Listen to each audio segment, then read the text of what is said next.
We've done it! We found her! The final boss of all the Karens has been identified, and now we are taking on the Karen final boss of all the Karen levels. We're on a mission from God. And her name, ironically enough, is not Karen, it is Bethany. Today we are going to be talking about a woman named Bethany Mandel, who is relevant to this channel because she just wrote and released a book. An incubus viral plague. I don't know if I'm going to review it yet or not after we talk about what her book is about and what all the other things about her are about. Then you guys can let me know if this is a book you'd be interested in me reviewing for you guys. But maybe you will be, because it seems like she seems pretty ridiculous, but also a lot of the stuff that's been happening for her getting dunked on has been really, really funny. And I know that you guys like when I make serious and sad things funny. At least I hope you like that, because I do that a lot. You're the cause of all their problems! Anyway, today we're going to be talking about Bethany Mandel, the final boss of all the Karens, who she is, how we learned she's such a Karen, what caused her to go viral in the first place, and of course, most importantly of all, what her new book that was just released a couple weeks ago is all about. All of that coming up today in today's video. Let's go! Before we continue with today's video, first we have a quick word from our sponsor. Today's video is sponsored by Magic Spoon, my favorite brand of high-protein cereal, which features a variety of fun flavors to choose from, including some new limited edition flavors for this spring. For more than a year, I've been regularly eating and loving some of the classic flavors of Magic Spoon cereal, including cinnamon roll and fruity flavors. Last month, I also talked about how much I love the new sugar cookie flavor I got to try at the end of 2022. Recently, Magic Spoon also sent me their new limited edition flavors for the spring of 2023, strawberry milkshake and peaches and cream. I was especially excited about the strawberry milkshake flavor because strawberry is one of my favorite flavors of protein shake to drink, so I was excited to have some strawberry flavored protein in cereal form as well. Magic Spoon cereals have 13 to 14 grams of protein per 1 cup serving, which is great for adding protein into my breakfast before I go to the gym in the morning. Magic Spoon cereal is also compatible with various dietary restrictions. It's keto friendly with 4 to 5 net grams of carbs per serving, and it's also free of grains, wheat, rice, soy, and gluten. If you're interested in trying Magic Spoon cereal, click the link in my description below. On that website, you can build your own variety box, including evergreen flavors like cocoa, fruity, frosted, and cinnamon roll, plus the new limited edition flavors, and you can use my code SAVVY for $5 off of your order. Magic Spoon cereals come backed with a 100% happiness guarantee, so if you're not satisfied with your order, Magic Spoon will refund you your money, no questions asked. Magic Spoon cereals ship throughout the US as well as the UK and Canada. Especially if you think the peaches and cream and strawberry milkshake flavors are ones that you'd enjoy, you'll definitely want to try them now before they're gone. Make sure to use the link in my description below or head to magicspoon.com/savvy where you can select your favorite flavors and get your own variety box of cereal. And don't forget to use my code SAVVY at checkout for $5 off. Thank you again to Magic Spoon for sponsoring today's video. Now let's get back to our topic. What's up, my fellow small business supporters? I'm Savvy. Welcome back to Savvy Writes Books, the channel where we talk about books and business, where today we are going to be talking about the author of a new book, which was published by a business we've talked about many times before on this channel, The Daily Wire, company of Mr. Ben Shapiro, published hit books that we've reviewed on this channel, such as What is a Woman?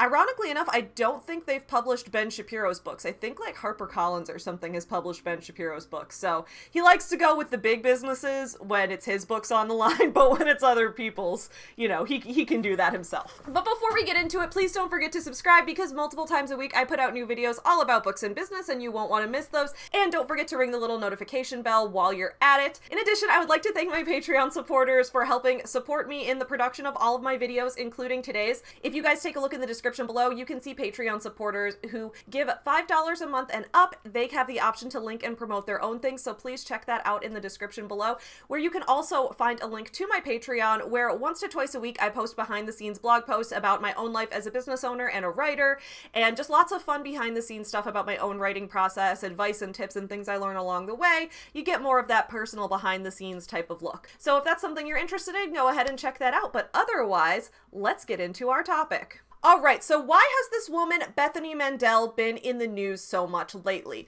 Well, the first thing that kind of got her a bunch of press was releasing this new book that was published through DW Books, which is the Daily Wire publishing company. We've talked about the Daily Wire on this channel a lot before, especially in that one where we talked about how like Ben Shapiro and Steven Crowder and all of them are basically just Mean Girls, like the movie Mean Girls. Because that vest was disgusting. You can't sit with us!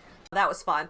Anyway, you can check out that video if you haven't seen that already. However, DW Books as a company, or as part of the Daily Wire media empire in general, is known for putting out explicitly conservatively leaning content. Things that are not just sort of right-leaning, but often on the far right of things. Things that a lot of people who you would stereotype as like a conservative politician or something, they would agree usually with a lot of the ideas in this book. So, this woman, Bethany Mandel, announced her book, which is called Stolen Youth. Let's take a look at what this book's about, and then we'll take a look at why Bethany went viral. All right, here we go. This is from the Daily Wire website. This is called Stolen Youth. If we want to take a look at the cover real quick, it's called How Radicals Are Erasing Innocence, I believe. The full title is Stolen Youth, How Radicals Are Erasing Innocence and Indoctrinating a Generation. So that's off to a promising start. We know what Ben Shapiro loves to tell us. He loves to tell us facts don't care about your feelings. So let's take a look at how many facts are in this book summary and how many feelings are in it, and then we can see if it's on par with the usual stuff we can expect. Taking a look at the cover itself, from the cover I'm getting a pretty strong emotion, which is fear. So I'm pretty sure that it's trying to play on my fear emotions. Guys, I'm scared. I'm really scared. For example, the cover features milk cartons with children's faces on them. If you guys don't remember, back in the day, when children went missing, their faces would get put on milk cartons because, that was back before we got like the Amber Alerts on our cell phones and things like that. Back in the day, you'd have a missing poster for a child on milk cartons. So if you saw a child's face on a milk carton, that meant that something probably pretty terrible had happened to them. So we're already evoking that imagery that goes along with kids being lost, stolen, abused, etc. And then on top of that, those kids have masks on their face, they have like male and female type of gender symbols behind them, and they have the fist that is usually associated with like black rights movements and things like that. So it looks like this cover is trying to say that the leftists telling our kids that racism is bad and that they should wear a mask to help stop the spread of COVID and that our gender roles are not rigid. I guess telling kids those things is basically the equivalent of them being kidnapped and having their face on a milk carton. Doesn't make a whole lot of sense to me, but that's the vibe I'm getting of what the cover is trying to say. Now, this all comes across to me as fear-mongering, but of course we know the Daily Wire is all about the facts and not the feelings. Brutus is an honorable man. So, fear is an emotion. I imagine, of course, the summary is going to have facts to back it up, so let's take a look. The kids are not all right. Isn't that a song by The Offspring? The left is waging an all-out battle on the American family, particularly the youngest members. If they can make our children miserable, lead them to question every building block of society, and rebuild their entire concept of reality, then the left and their woke indoctrinators will consider that a victory. So, a couple things here. I'm not sure why rebuilt is in past tense when everything else in this sentence is in present tense. If they can make, okay? Actually, it's the infinitive, right? Okay, so can is present tense, and then after you use a present tense verb, what would come after that would be an infinitive form, right? So you would say, like, I can make, I can do, because you're not saying, like, you wouldn't say, like, I can did this. Like, that doesn't make any sense, right? So we've got infinitive forms after the present tense verb. If they can make, so then we would want another infinitive. We would want lead, and then we would want rebuild, but instead we have rebuilt. If they can make our children miserable, lead them to question every building block society, and rebuilt their entire concept. Yeah, that's just a typo, dude. Knowledge. Apparently, they don't want kids questioning building blocks of society. Interesting, because from what I was gathering based on the kids wearing masks and that being determined as a negative thing, I would think that maybe Bethany is someone who wasn't taking COVID seriously, was on maybe the anti-vaxxer side and was saying, I do my own research and shit like that. But that would be someone who does question everything and does question authority, but now she's saying we shouldn't question authority. Very confused on what the overall message of this is going to be, but I imagine she's got to elaborate, right? As As concerned parents and American citizens, we have to understand what? Is there a second typo? We have to understand what truly going on before we can do something about it. Stolen Youth provides an urgent deep dive into issues surrounding the current woke indoctrination happening in politics, education, medicine, mental health, entertainment, and culture. We got some culture war. We got Culture the Vulture from the Brave Books far right-wing conspiracy theorist children's book publishing company. Culture the Vulture is coming to attack us all. I like that we've already had 2 typos in this summary published on the Daily Wire website, because if you guys remember, when I reviewed Matt Walsh's book, What is a Woman, which is also published by the Daily Wire company, Matt Walsh explicitly said in that book that it is important to be grammatically correct when you're writing a book. He was talking about how he didn't want to call this one trans woman she, because he truly in his heart believes that the word she refers to having had a vagina from birth exclusively, and he wanted to be grammatically correct, only for then him to explicitly violate multiple rules of the Chicago Manual of Style throughout the rest of the book with typos and other types of errors, including using some of the wrong conjunctions and things like that. I review all of this in that video. So I was like, is it possible that these people are being hypocritical and don't actually care about grammatical correctness in a book? It's absolutely possible, because right here, we've got the wrong verb form, and then right here, we have a missing letter. Such good job editing. Wow. I love this. Ben Shapiro followed the free market. He made lots of money, and now he can afford to hire great editors for his website. I'm very happy for you, bud. That's the American dream right there. The issues may seem subtle, insidious, and hard to make sense of, but armed with the information provided in this book, we now have a framework from which to fight. Well, thank God you didn't end a sentence in a preposition. Thank God you said from which to fight. Couldn't be grammatically incorrect.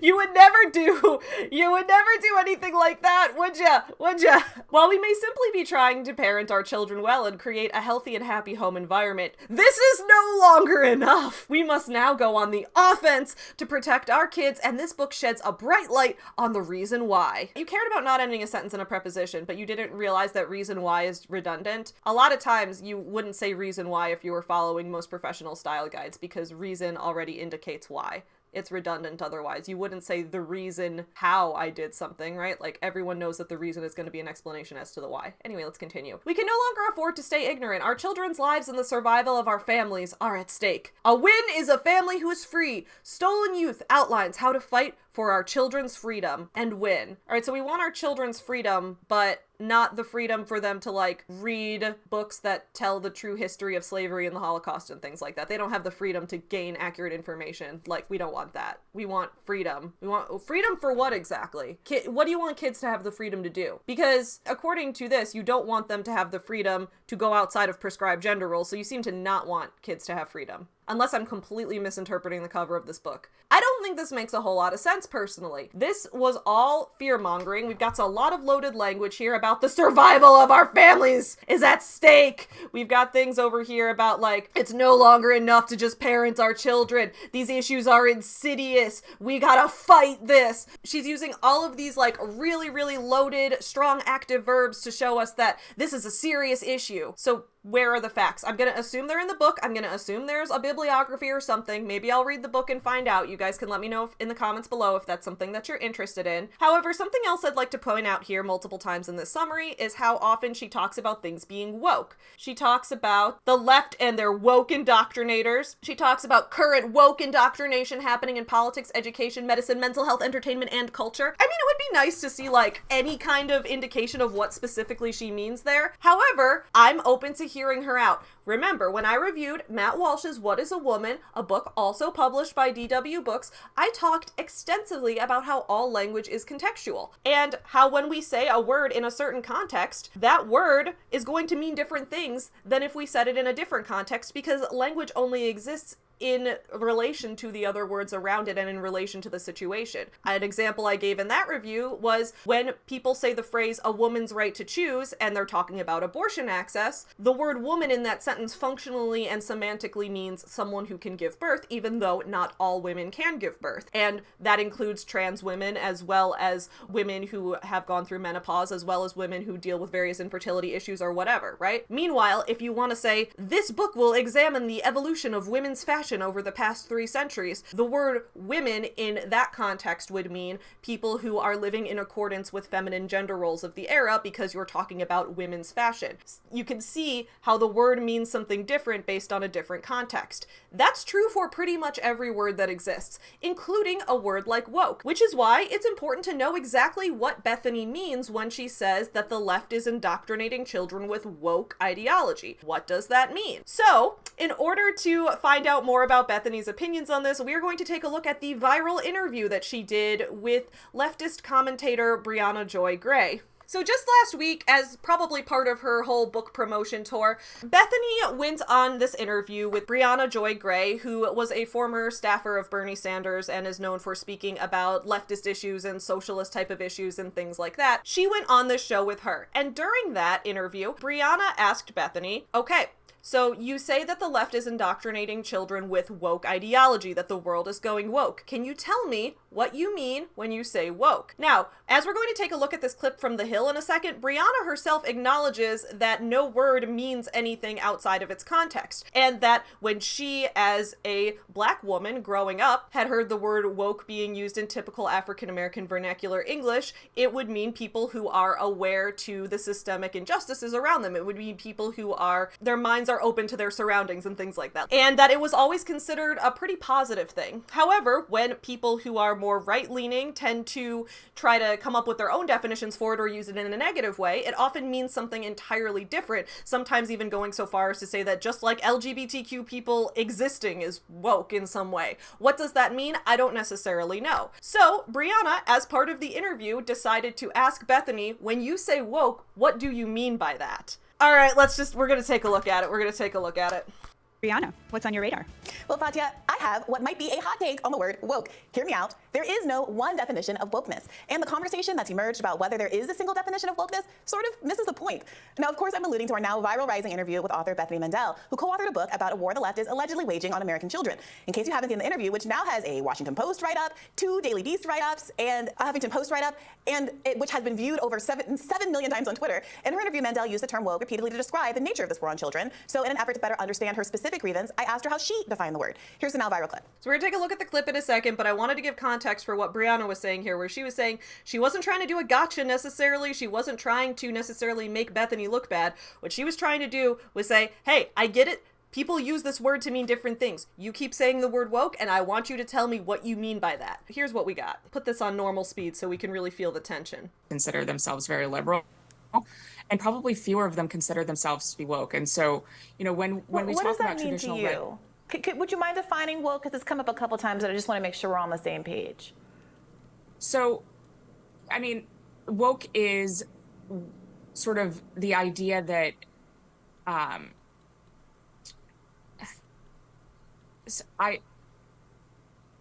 this is going to be one of those moments that goes viral. Woke, at least she was right about that. She's right about one thing. Woke is something that's very hard to define, and we've spent an entire chapter defining it.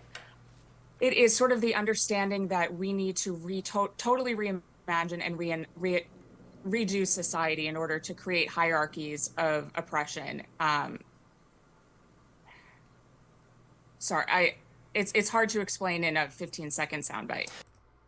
After that, Brianna was like, okay, well then take your time on it, and Bethany didn't really come up with anything better from there. However, after that, Bethany then went on Twitter to correct some of what she perceived as a misunderstanding about what she was trying to do, only to make it worse in pretty much every possible way. So let's take a look at what she said next. All right, Bethany says, so everybody's seen my viral brain fart from Rising this morning. I can see why it went viral, of course. For those who haven't seen it, here it is. So at least she's being honest and acknowledging it. Now she says a bit of backstory. So do we think that A, this backstory is going to explain her true feelings on the word woke, give some insight into her research process for this book, or do we think the backstory is going to be her making something up to make herself sound like the victim and try to get away from any of the blame for having a dog shit interview that she had plenty of time to prepare for? Ding, ding, ding. It's the second one, there's no question. So she says a bit of backstory. Just before we went on air, Brianna Joy Gray was on a hot mic. I heard her demeaning parenting in general in colorful and nasty terms, stating parents only have kids in order to perpetuate their own narcissism. Robbie responded, there are some good ones and some bad ones. Now, did this story happen? I can confirm that yes, it absolutely did happen because I was there. I was the hot mic. I was Brianna's hot mic this whole time, picking up her shit-talking parents out of nowhere behind the scenes right before this was about to happen. This really reads like an r/that happened kind of story. Like, oh, yeah, I did a terrible job on this interview, but it was because right before the interview started, the interviewer used that very moment to suddenly start shit-talking me for being a mom. And how could you hate being a mom? See, the interviewer was the bad one all along because she doesn't like moms. Like, that's awfully convenient, Bethany, but okay. As a mom of 6, including a newborn, this threw me off just a bit. Not an excuse, just a reality. I'm human. As for wokeness, here's an actual definition. A radical belief system suggesting that our institutions are built around discrimination and claiming that all disparity is a result of that discrimination. It seeks a radical redefinition of society in which equality of group result is the endpoint enforced by an angry mob. So, this is overly wordy, but I guess that she's trying to be clearer. What I'm gathering from this is that her definition of wokeness is that if the world, or if the US in general, doesn't have equal outcomes among all demographics of people, then we need to restructure society to ensure equal outcomes. It sounds like a rebranding of what people used to call affirmative action or things like that. I guess that's what she means when she says it. I'll take her word for it. However, I can't really take her word for it because, as someone points out, she hasn't even been consistent in her use of that definition. Let's look at this right here. So this person says, so based on this, how does Rapinoe wearing underwear become woke? So this was based on a tweet that said Victoria's Secret is finally saying goodbye to the Angels. They'll be replaced with a new group of women icons, including the soccer star Megan Rapinoe, in what the brand is calling the VS Collective. And Bethany retweeted that with Go Woke, Go Broke Underwear Edition. So, based on her definition of being equal outcomes for all demographics and that the US has to restructure everything in order to get that, how does that make Victoria's Secret woke for having a female athlete as a model? Very nonsensical. I don't understand at all what she's talking about. And here's the thing. Like I've said, and also like Brianna said, different words are going to mean different things in different contexts. That's part of how language works, and that's part of how categorization works within linguistics. However, I just find it hypocritical because so much of the rhetoric that Bethany and other people who work along with her, such as Ben Shapiro and Matt Walsh, so much of what they do is demanding exact definitions from people that apply to all of those circumstances, and if you can't give them one, then they act like it's some sort of gotcha. So for example, if you can't define what is a woman in a definition that will include every single woman and also includes exclusively women, then all of a sudden you're an idiot. If you want to talk about gun reform, all they're going to ask you is, what's an assault rifle? What's an assault rifle? Over and over again. And I get it. It's important to have definitions of things in a legal context, but the law is one context, conversation is another context, and different types of conversations are individually different contexts as well. So if you're going to write a book claiming that the left, which I kind of wish someone had just asked her to define the left. What do we think Bethany would say if we asked her to define the left? Because, like, if someone said, Savvy, define the right, I can't. Because these are arbitrary categorizations that at this point in history go along with certain policies, certain politicians, certain ways of thinking about the world. I would say overall right now, a common characteristic of the left is wanting some form of wealth redistribution, whether that be through like a full system of socialism or a system where workers own means of production, or it could be something as simple as like keeping a free market system, but also ensuring particular social safety nets as well as, you know, universal healthcare and things like that. The right is people who believe more in, you know, a capitalist model above all else and always prioritizing businesses. I don't necessarily think that those are completely comprehensive or universal definitions, and of course it's going to depend on context. When I talk about people on the right like Matt Walsh, whose primary war is against transgender people and LGBTQ people in general, I really don't get what that has to do with an overall conservative ideology, which I was told for many years was supposed to be about lower taxes and smaller government, but now it seems to mean not that whatsoever at all, and probably never actually did, and that was just a false rebranding that they were trying to sell people. My point is that all of these terms and all of these categorizations are complex. So if you're going to be writing a book about those things and you're going to be making claims about how a certain group of people is doing something bad to society, you better be able to articulate who that group of people is, what specifically they're doing, and show examples and proof that that's actually happening. Otherwise, your book is just useless trash at that point. Which, again, let me know if you guys want me to read it. So anyway, after all of this happened, then this happened. After all this happened, then this happened. So a guy named Ken Klippenstein went through Bethany's entire Twitter, like back until like 2009, like from the very beginning, and found all of her like biggest let me speak to the manager moments in existence. I don't know how this man had the time to do that, but he did, and I'm grateful for it because it's funny as hell. All right, Bethany, let's see what a kind person you are. Don't forget, guys, Bethany is a mother. She is an innocent mother of 6 children just trying to get by in this world, just trying to ensure a safe world for her kids. She could never possibly be a super mean bully, right? Brianna's obviously the mean bully because she's the one who was shit-talking mothers before the interview, which totally really happened. The hot mic grew up to become Albert Einstein, okay? All right, let's see what Bethany has said throughout history. Our Hispanic cleaning ladies were no joke more excited about this latest birth than our families. I have a complaint about the Daily Caller page. Where can I direct that? Of course she has a complaint.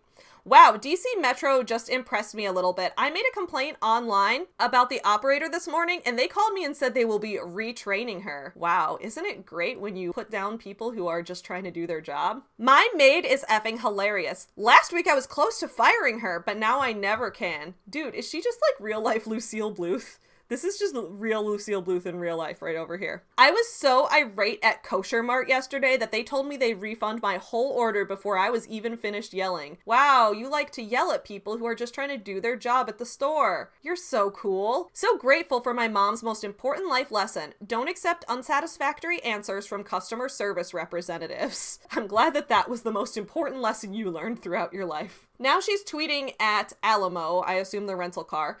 You may want to retrain your Indian Service Center employees on customer service because damn, even the supervisor was ridiculous. I love this, even the supervisor. So we know that Bethany asked to speak to the manager first thing, and she's like, even the manager, I need to speak to whoever's above the manager. I'm tweeting at corporate now.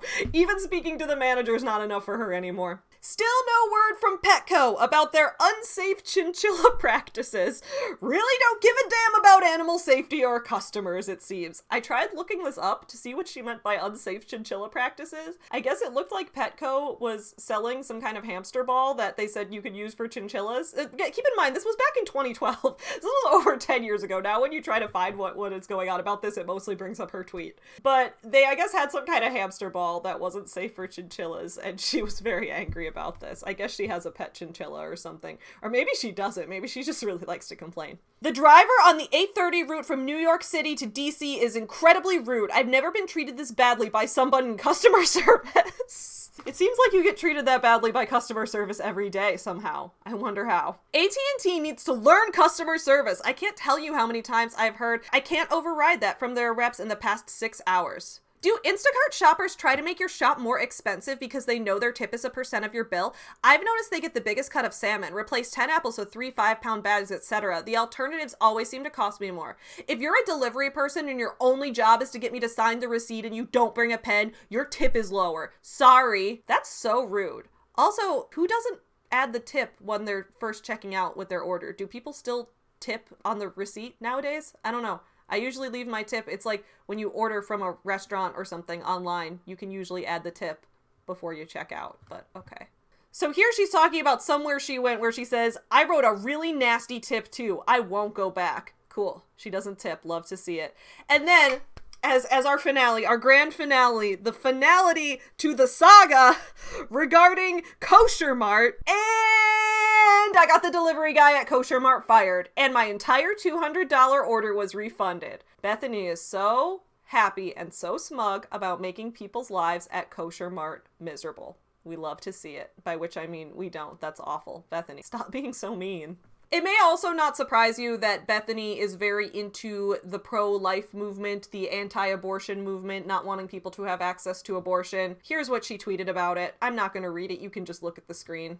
Here's what she said. You can just read it on the screen there, and you can just draw your own conclusions from that. I'm not going to say anything. So this is Bethany Mandel, the final boss of all the Karens. What do you guys think of her? Let me know in the comments below, and let me know if you're interested in me doing a review of her book, because from the excerpts I've seen, it looks like it is just as vague and nonsensical and feelings over facts fearmongery as the description of it makes it look like it'll be. So if it's something you guys are interested in me reading and reviewing, reviewing, please let me know in the comments below. Otherwise, I will see you guys again on Friday for another video, and in the meantime, don't forget to support small businesses, and while you're at it, tip your delivery drivers, leave a tip at a restaurant, and don't ask to see the manager over the smallest things every 5 seconds, okay? Just let people live their life and don't be a dick. I think that's a message that Bethany needs to hear. Anyway, have a great day, everyone. Bye! We're on a mission from God. It said, be curious, not judgmental. Boom. Roasted. Because the world is run by the man. You really think someone would do that? Just go on the internet and tell lies?